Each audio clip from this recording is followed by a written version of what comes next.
Hello guys, welcome back to my channel edutainment and मैं हूं स्मिता सिंह, आपकी educator for code 55 human resource management and labour law and welfare. हम बात कर रहे हैं यहाँ पर कोड 55 के लिए, जिसमें हम ढेर सारे PYQs करने जा रहे हैं। प्रीवियस ईयर्स में क्वेश्चन जो भी आ चुके हैं, like we are talking about particularly 2017 में जो क्वेश्चंस आए हैं जनवरी की शिफ्ट में, जनवरी एग्जामिनेशन में जो क्वेश्चंस आए थे 2017 में, उन क्वेश्चंस को मैंने उठाया है और उन क्वेश्चंस पे आज बात करेंगे।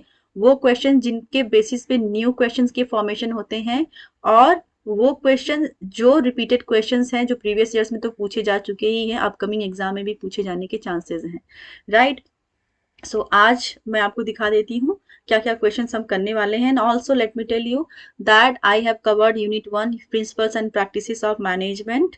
उसका थ्योरी पार्ट मैंने प्रॉपर कराया है आपको, एंड वो थ्योरी जहाँ से क्वेश्चंस अराइज होते हैं, क्वेश्चंस पूछे जाते हैं, क्वेश्चंस का फॉर्मेशन जिन थ्योरी से होता है, वो ऑप्शंस, वो टॉपिक्स मैंने लिए हैं। एंड ऑल्सो मैंने यूनिट 2 कवर करा दिया है यूट्यूब पर ही। यूट्यूब के सेशंस अगर आपने नहीं देखा है अब तक, तो आप मेरा चैनल सब्सक्राइब कर सकते हैं, क्योंकि that will be that will be going to beneficial for you if you are seriously preparing for code 55। Unit 2 में जो ह्यूमन रिसोर्स का पार्ट है, उसमें भी मैंने थ्योरी पार्ट किया था। थ्योरी से वो सारे थ्योरीज के टॉपिक्स मैंने लिए थे जिनसे क्वेश्चंस पूछे जाते हैं एंड क्वेश्चंस अराइज होते हैं एग्जामिनेशन में, right. So and also unit 1 to 10 मैं कवर करके दूंगी, क्योंकि मैं ये आपको इनिशियल लेवल से भी बोल रही हूँ कि जो ये सेशन है, जो ये प्लेटफॉर्म है, यहाँ पर मैं आपको यूनिट 1 to 10 कवर करके दूंगी theory part, and also PYQs MCQs पे भी बात करेंगे, and we will solve the questions as per the examination से पहले भी बात करेंगे, एग्जामिनेशन के बाद भी बात करेंगे, क्योंकि एग्जामिनेशन के बाद एनालिसिस किया जाता है, सो उस पर भी हम बात किए करेंगे। अभी के लिए मैं आपको क्वेश्चंस दिखा देती हूँ। And we are preparing for NTA UGC NET JRF 2022, and I have brought up to you PYQs Gen 2017, right। previous sessions में मैंने ये सारे questions cover कराए हैं। मैंने क्वेश्चंस की मैं PYQs की सीरीज लेके आई थी, जिसमें जो मेरी पहली सीरीज थी उसमें मैंने टोटल 50 क्वेश्चंस कराए थे, 2017 के ही हैं। बट वो 2017 के क्वेश्चंस तो हैं, बट वो नवंबर एग्जाम में पूछे गए थे, नवंबर मंथ में पूछे गए थे। एंड ये जो क्वेश्चंस हैं, ये भी 50 क्वेश्चंस की सीरीज है। इसमें भी मैंने 12 क्वेश्चंस प्रीवियस सेशंस में करा लिए हैं, एंड आपको 13 क्वेश्चन से आज कराऊंगी मैं। Let's start with the question. Which of the following is not a simulation technique of development. आपको पूछा गया है कि इनमें से साइमुलेशन टेक्निक ऑफ डेवलपमेंट नहीं है, कौन सा नहीं है। Here are the options. Option number 1 management games, option number 2 case study, option number 3 in basket, and option number 4 sensitivity training। आपको बताना है correct option from the correct option from the question। I'm giving you 15 seconds for this question. Please go ahead and try to find the answer, then after I will tell you the correct answer।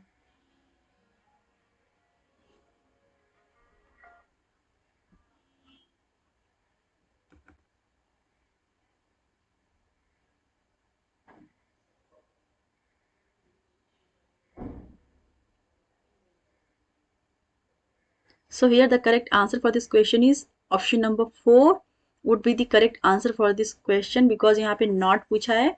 Simulation technique का जो part है वो sensitivity training नहीं है, but management games, case study and in basket trainings R technique of simulation. Simulation को कभी इन basket के नाम से जानेंगे आप, कभी केस स्टडी एंड कभी मैनेजमेंट गेम्स के नाम से, राइट। आपका जो सही आंसर है इस क्वेश्चन का, that is option number 4। Let's move to next. 14th question की बात करेंगे हम। Which of the following statements is are true and false. आपको यहाँ पे ट्रू क्या है एंड फॉल्स क्या है आपको बताना है। Here are the options. Options are option number A, if motivation is low, monotony, mental fatigue grips very early। Option number B, if motivation is high, the the will and desire to work increase and both fatigue and monotony decreases। that option number C, highly intelligent people are more susceptible to monotony if subjected to repetitive work because their level of expectations from job towards meaningfulness is low. Option number D, the anticipation of the end of the work periods tends to abolish sign of monotony. So आपके सामने रहे options, आपको correct option find करना है that कि क्या सही है क्या गलत है, इनमें आपको देखना है. Right, I am giving you 15 second for this question, please go ahead.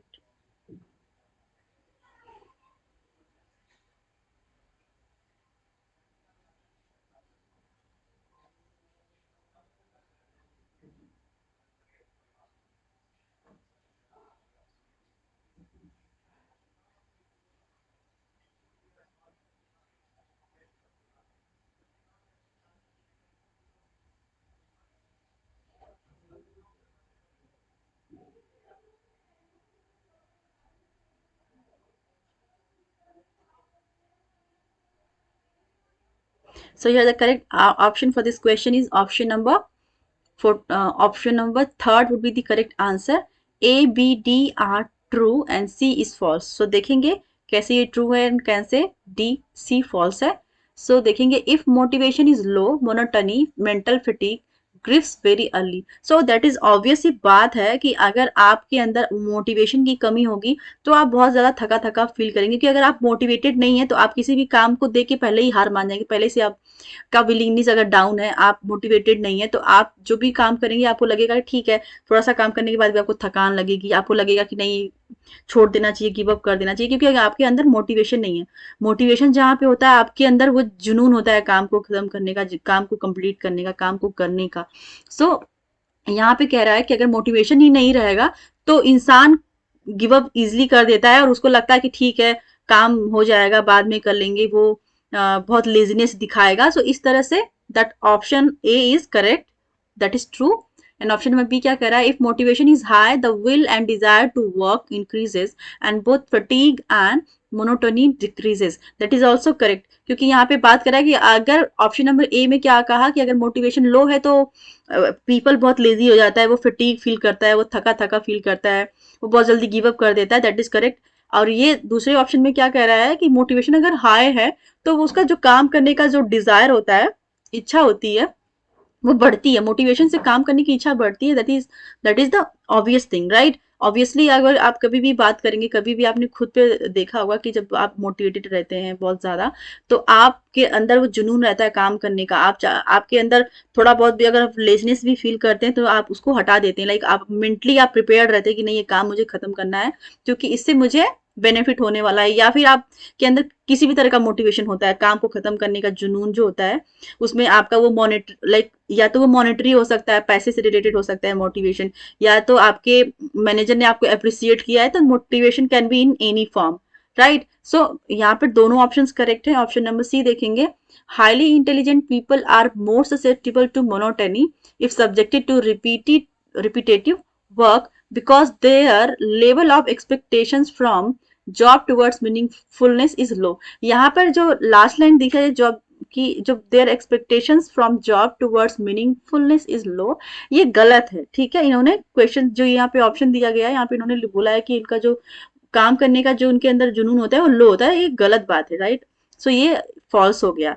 Option number D क्या है, the anticipation of the end of the work periods tend to abolish sign of monotony. That is also correct, right. So A, B and D are true and C is false. So option number third would be the correct answer for this question, right. So let's move to next question. Question number 15, consider the following statements. Option number A, conflict that supports the goal of the group and improves its performance. Option number B, conflict that hinders group performance. Option number C, emotional involvement in a conflict creating anxiety, tenseness, frustration or hostility. Option number D, withdrawal from or suppression conflict. So आपको यहाँ पर statements देखना है, बताना है कि कौन से सीक्वेंस करेक्ट है ABCD में, राइट. सो आप देख रहे हैं option number 1, dysfunctional, functional, intergroup and approach conflict respectively. Option number 2, functional, dysfunctional, felt conflict and avoidance respectively.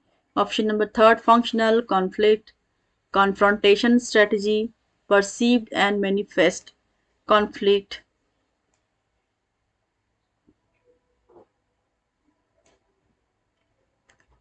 and respectivity. Manifest conflict and respectively. Option number 4, intergroup conflict, dysfunctional conflict, goal diversity and containment strategy. So आपको यहाँ पे sequence, correct sequence बताना है. So right. So I am giving you 15 seconds for this question. Please go ahead.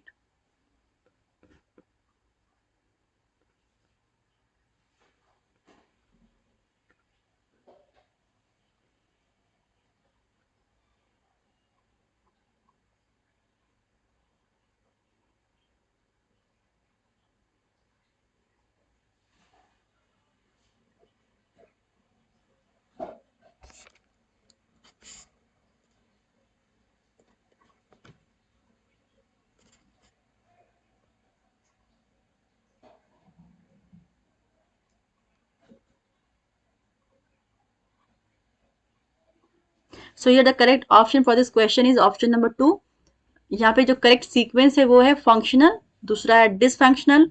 Option number जो third sequence है इस sequence में option number 2 में थर्ड देखेंगे felt conflict and avoidance respectively. So सबसे पहले जो आएगा आपका वो आएगा फंक्शनल. ठीक है, फंक्शन के बेसिस पे बात करेंगे. फिर डिसफंक्शनल की बात करेंगे. Then you will feel felt conflict. आप कॉन्फ्लिक्ट को रियलाइज करेंगे, फील करेंगे कि कॉन्फ्लिक्ट है कहाँ पे.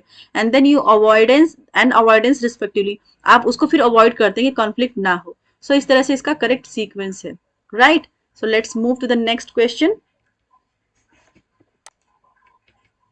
16th number is, in transactional analysis, if the response is by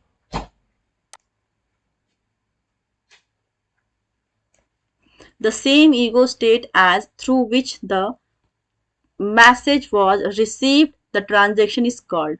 Let me read the question again. In the transactional analysis, if the response is by the same ego state as through which the message was received, the transaction is called. So यहाँ पर options हैं आपके सामने. Option number 1 cross transactional, option number 2 complementary transaction, option number 3 ulterior transaction and option number 4 feed forward transaction. So here are the options. Please go ahead.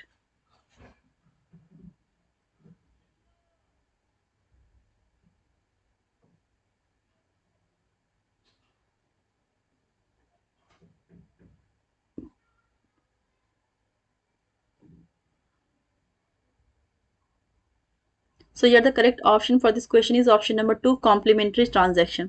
So obviously बात है, अगर आपका जो कम्युनिकेशन है, जो आप ट्रांजेक्शन कर रहे हैं, बात का जो आपका जो ट्रांजेक्शन है, राइट, ट्रांजेक्शनल रिलेशनशिप जो अगर बात करेंगे रिस्पॉन्स की, अगर वो रिस्पॉन्स सेम ईगो स्टेट से आ रहा है, सेम लेवल से आ रहा है, तो ऑब्वियसली बात है वो कॉम्प्लीमेंट्री होगा. Right. So that the as per the question the correct option for this question is option number 2 complementary transaction. Right. It is very simple question, you can remember it. Question number 17. Healthy people show the behavior of maturity, while unhealthy people tend to demonstrate childlike immature behavior. Who among the following behavioral scientists said this?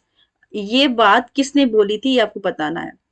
Option number 1 John berry ने बोली थी, option number 2 Blake and Merton ने, या फिर option number 3 F.W. Taylor, या option number 4 Chris Argyris. आपको correct answer बताना है फॉर दिस क्वेश्चन.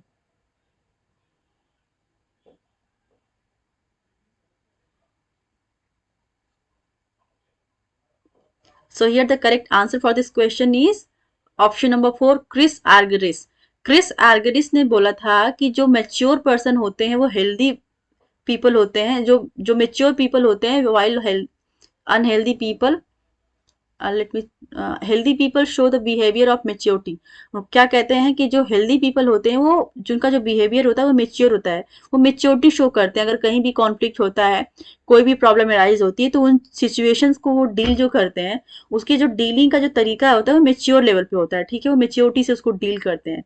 जो हेल्दी पीपल होते हैं, जो हेल्दी पीपल होते हैं उनको गुस्सा कम आता है, राइट। जो जो थोड़ा अनहेल्दी उनको चिड़चिड़े बहुत होते हैं, वो कॉन्फ्लिक्ट अगर कोई चीज उनके सामने आ गई जिसको सॉल्व करना है, तो वो उसको शांति से या फिर समझदारी से या फिर मेच्योरिटी से नहीं हैंडल करते, बल्कि वो इमेच्योर बिहेवियर करते हैं, वो चिड़चिड़ापन शो करते हैं। तो इसी तरह हेल्दी पीपल का जो बिहेवियर होता है वो मेच्योर होता है, और अनहेल्दी पीपल का जो बिहेवियर होता है वो इमेच्योर होता है, वो चिड़चिड़े टाइप के होते हैं, वो चाइल्डिश लाइक बिहेवियर उनका होता है, right. So let's move to next question. Option number 18, question number 18. Which of the following statements are true and false? So आपको true and false बताना है. Option number A, Maslow's need theory considers need to explain human behavior. Option number B, McGregor's theory considers opposite perceptions based on managerial assumptions of employee behavior. Option number C, Vroom's theory considers force, valence, expectancy, and instrumentality to explain motivation. Option number D. Cognitive evaluation theory classifies persons as intrinsically and extrinsically motivated. So आपके सामने ये options हैं, आपको true and false find करना है. सो आपके सामने options ये रहे, A and D are true, C and B are false. Option number 2 and 3 4 no सबको देखेंगे and just try to solve the question.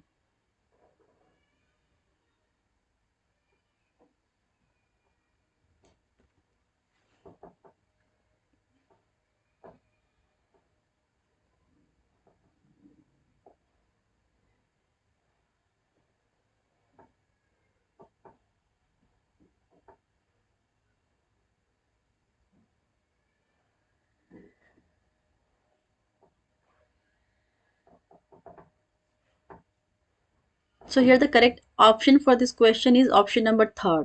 So यहाँ पे option number third में क्या कह रहा है, A, B and C and D are true. मतलब यहाँ पे सारे ही true हैं, इसमें कोई false नहीं है. So हम देखेंगे कैसे ये सारे true हैं. ऑप्शन नंबर ए क्या कह रहा है, Maslow's need theory considers need to explain human behaviour. So जो मैस्लो की थ्योरी है वो ह्यूमन बिहेवियर की बात करते हैं, तो that is the true option. And McGregor's theory considers opposite perception based on managerial assumption of employ behaviour. So जो मैनेजरियल assumption होता है एम्प्लॉय बिहेवियर का, उनके बेसिस से बात करते हैं, like that is the opposite perception based on managerial assumptions of employees behaviour. So McGregor की जो थ्योरी है ये भी करेक्ट है. ऑप्शन नंबर सी क्या कह रहा है, Vroom's theory considers force, balance, expectancy and instrumentality to explain motivation. That is also correct, right. जो रूम से विक्टर रूम थे, उन्होंने उनकी जो थ्योरी थी उसमें उन्होंने फोर्स की बात की थी, बैलेंस की बात की थी, एक्सपेक्टेंसी की बात करती है एंड इंस्ट्रूमेंटलिटी की बात की थी. तो ये बी ऑप्शन करेक्ट है. ऑप्शन नंबर डी देखेंगे, cognitive evaluation theory classifies persons as intrinsically and extrinsically motivated. That is also correct. So यहाँ पर करेक्ट ऑप्शन हो जाएगा A, B, C and D all are correct, all are true. So यहाँ पर option number 3 में ये option दिया गया है, A, B, C and D are true. So let's move to the next question. The just a second, let me fix the camera. The following three types of test, namely the objective test, projective test and situational test. So आपको the tests are basically used as tools of. So आपको बताना है कि ये जो सारे test होते हैं ये बेसिकली किस तरह के एज ए टूल किस तरह से यूज होते हैं, राइट. सो आपको करेक्ट, आपके सामने ऑप्शंस हैं, आपको करेक्ट आंसर फाइंड करना है. So options are option number 1 intelligent test, option number 2 personality test, option number 3 cognitive ability test and option number 4 competence mapping, right. So आपके सामने ऑप्शन रहे एंड आप क्वेश्चन को पढ़ के अच्छे से and try to find the answer.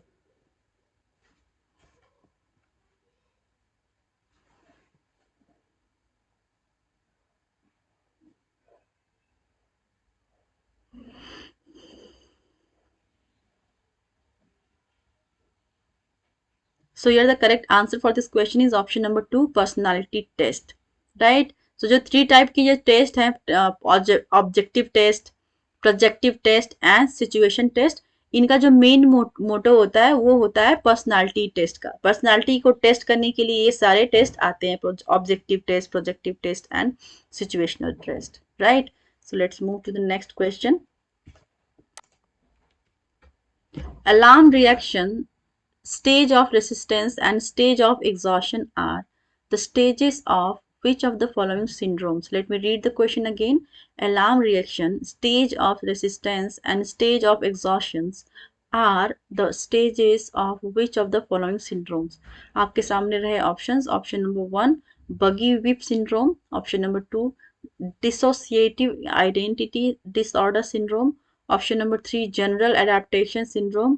Option number 4, amoeba syndrome. So आपको करेक्ट आंसर फाइंड करना है यहाँ पर, राइट?